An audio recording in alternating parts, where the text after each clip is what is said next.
Here's Check on Stories we're following for you today on Robin Hood Radio.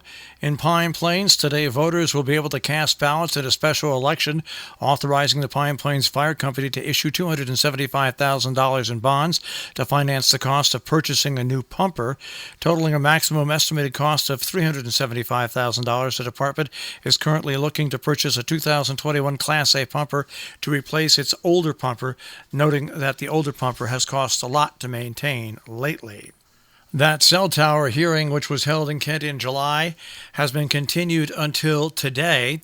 Now, members of the public can listen in but cannot make comments today. For more information on this, for the meetings and hearings regarding the cell tower, go to the Kent website, townofkent.org. Using the docket number provided there, you can follow the links to the State Siting Council website.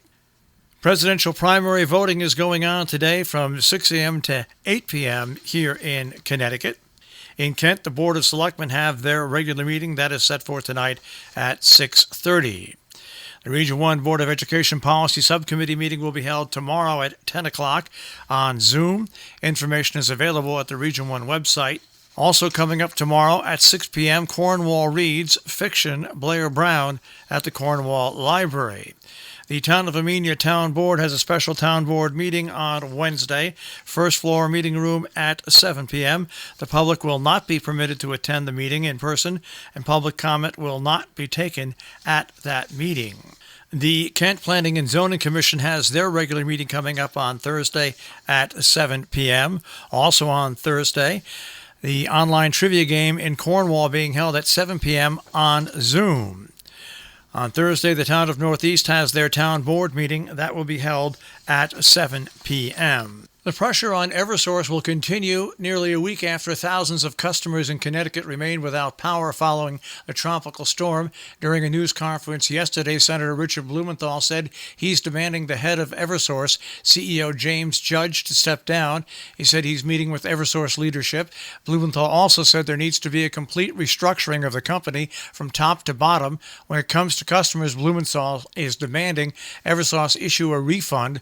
Over the weekend, Blumenthal said Eversource top officials hinted that maybe they would charge Connecticut consumers for the cost of restoring power and repairing the lines. Blumenthal's message to Eversource, quote, "Don't even think about it. No way," end quote. The number of coronavirus-related deaths increased by 3 in Connecticut, bringing the total to 4,444. Hospitalizations decreased by 1, bringing that total to 64. The number of tests performed since the beginning of the pandemic now stands at over 900,000, an increase of 38,000 since Friday. Governor Lamont also outlined some enforcement in the state's regarding coronavirus protocols. He said for folks who cannot wear a mask due to medical condition, they must now have documentation. The first fines have been issued due to travel advisory violations, and he also said they will be stepping up enforcement on large private parties, and fines and closures will be enforced for businesses violating the rules.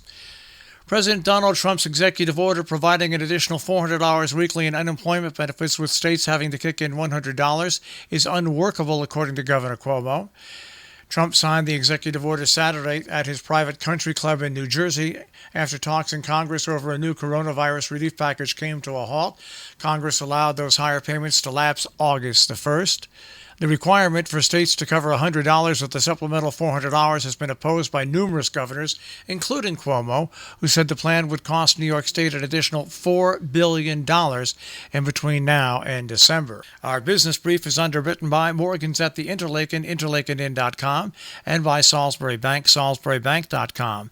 The Dow Jones Industrial Average will start off the day today at 27,791.44.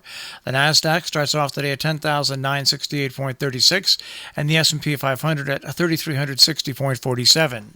We'll take a look at the tri-state forecast. That'll come your way in just a few moments.